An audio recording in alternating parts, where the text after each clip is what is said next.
Hi, everyone. Welcome to Hope and Healing Chats, where we discuss everything dealing with sex addiction and partner betrayal trauma.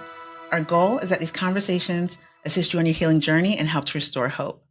So, as many of you may know by now, I am a certified sex addiction therapist as well as a betrayed partner specialist. Today, I would like to talk to you about what each certification entails, as well as how to effectively search for one and choose the right specialist for you. But first, make sure you like, subscribe, and ring that notification bell. So many times I see clients who have spent time with a sex therapist or other professionals not certified in sex addiction treatment, and they feel stuck, lost, or experience judgment from the clinician's personal opinions around sex in general, especially when it comes to sex addiction. It's important to find a qualified guide to assist you on your healing journey. So let's take a look at what that actually looks like. So, certified sex addiction therapists, or CSATs, use an addiction treatment model created by Patrick Carnes. This uses a trauma-informed treatment that coincides with the 12-step program used in SA, Sexaholics Anonymous, and SLAA, and so on.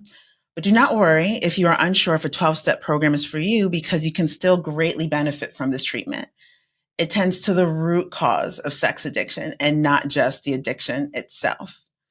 A good CSAT is going to know that the sex addiction is a symptom at the top of the iceberg, and they're going to deal with what's underneath the iceberg.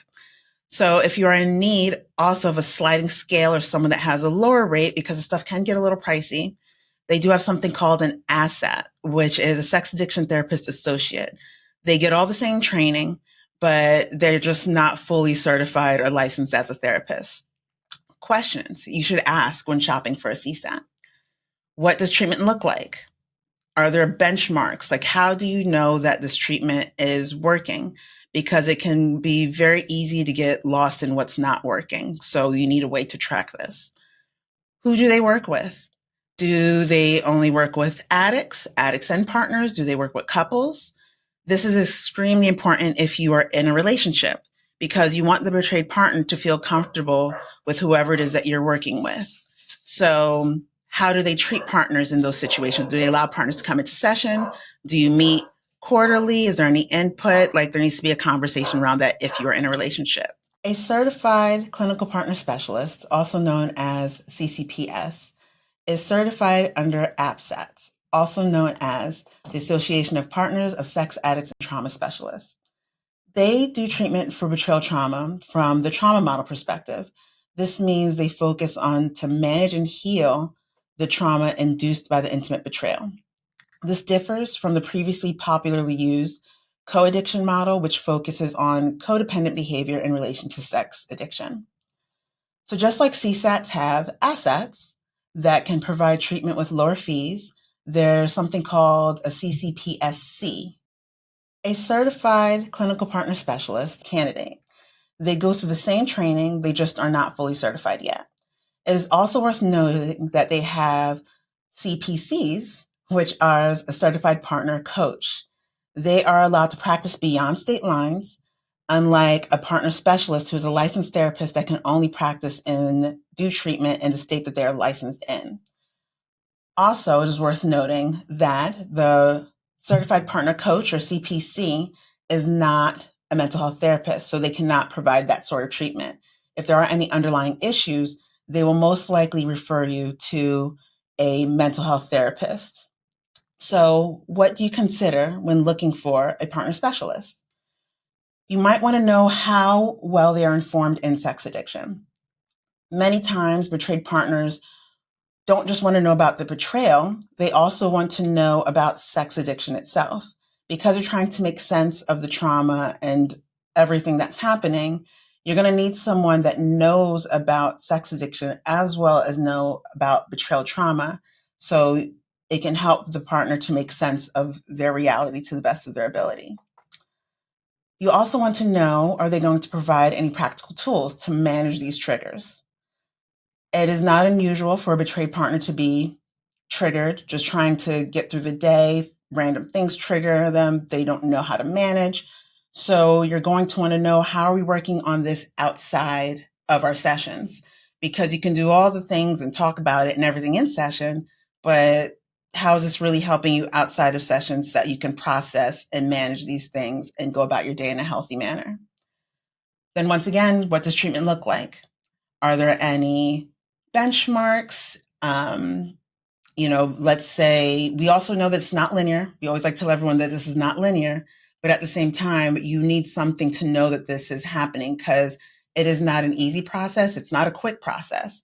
So if you don't have anything to measure this up against, it's going to be hard to know if you're making any progress at all. So, some things to consider in treatment in either category. First, will there be any homework? Or are you just mainly going to be processing in session? Different people like different things. This completely personal choice, whatever works for you. Then what is their style preference? Are they straightforward or do you ease in gently? Once again, personal choice, whatever style works for you. Will there be treatment goals? I just hear it so often, and I've repeated it in the other categories, that we need to know how this is working. If you do not have treatment goals, then we just don't know. And I hear this so often with clients that they were working with a previous therapist and had no goals. So they don't even know going to the next therapist what worked and what didn't. So got to ask that question. And for some people, you may want to know about their religion or their spirituality. Now, granted, that is not necessarily a part of treatment itself. But if religion and spirituality is something that is important to you, you might want to know your specialist's views on that. So that way you know that they're not coming from a place of judgment when they say things. You'll know that you'll be able to bring that into the room and they're not going to try to talk you out of it. It's more about just like assessing your safety in the room. Then full therapeutic disclosures. Not all specialists do them. So if that is something that you want to know about, that you're interested in, make sure that you ask that because it is not uncommon for someone to be working with a specialist. Then they want a disclosure. So then they have to refer them out to someone else to help them with the disclosure and then go back to the original specialist. So it becomes a lot of back and forth, which does work for some people, but it's kind of easier on your pockets and easier for you, the person putting together disclosure, if you can just kind of keep it all within the same person. Remember, you are the one hiring them. So ask questions, check in with your gut, make sure this feels right for you. This addiction is unique because of its intimate nature and it's relational.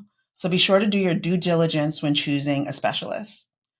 And we're also here to help at Banyan Therapy Group if you would like any more information on this topic.